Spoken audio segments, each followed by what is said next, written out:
আমি নিজে সিনেমা মানুষ, আমি সারাক্ষণ বলি যে আমাদের সিনেমা বিশ্বজয় করবে, আমার বাংলা সিনেমা বিশ্বজয় করবে। ঠিক তার বিপরীতে যখন একটা সিনেমা হতে যাচ্ছে যেটার নাম হচ্ছে রাজনৈতিক আলাপ জরুরি।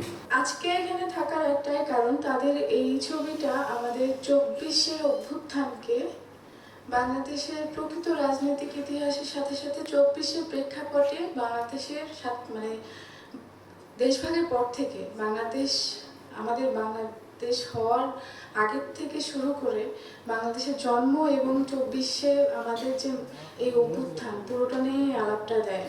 তো আমি সার্টিফিকেশন বোর্ডে থাকার কারণে আমি ছবিটা দেখেছি।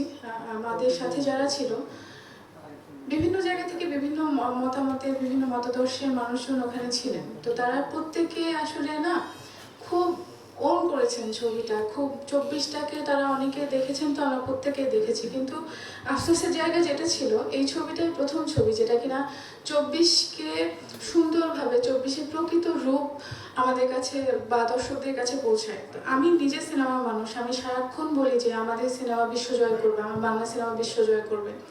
তো বাংলা সিনেমা বিশ্বজয় করবে, বাংলা সিনেমা বিশ্বজয় করবে, বেশ ভালো কথা।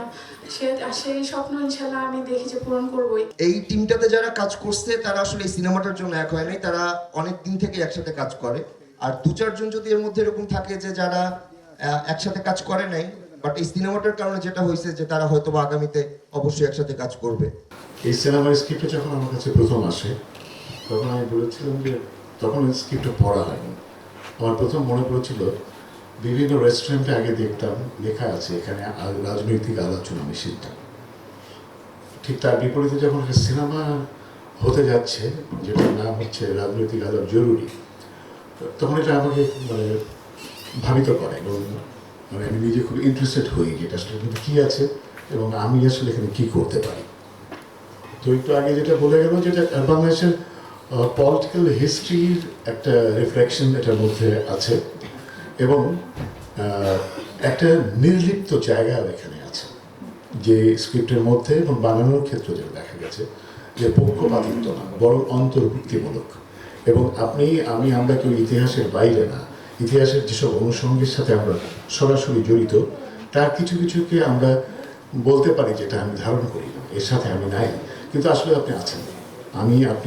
আমরা স্বৈরাচারের মধ্যেও ছিলাম, আমরা বেঁচে ছিলাম একদম প্রখর জাতীয়তাবাদী চিন্তার মধ্যেও আমরা বেঁচে থেকেছি, থাকতে হয়েছে আমাদের, এবং কখনো কখনো মৌলবাদের উত্থানও সঙ্গী হয়েছে অথবা প্রত্যক্ষদর্শী হয়েছে আমরা। তা আমরা এই ইতিহাসের পুরো অংশটারই একটি অংশ, এবং সেই জায়গা থেকে এই সিনেমাটির স্ক্রিপ্ট যখন আমরা পড়া শুরু করলাম আমাদের একটা বড় স্বাধীনতার জায়গা তৈরি হয়েছিল।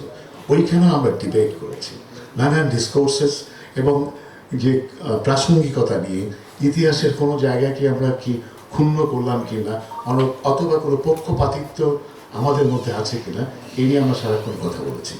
একদম মানে আমরা যখন প্রথম থেকে মহড়া করি তখন থেকে শটের আগ পর্যন্ত, শটের আগেও দেখা গেল আমরা ডাইরেক্টরকে বলছি যে এই সংলাপটা কি রেফার করছে, এই সংলাপটা কি সত্যকে বলছে নাকি আমরা আমাদের মতো একটা ইন্টারপ্রিটেশন দেওয়ার চেষ্টা করছি।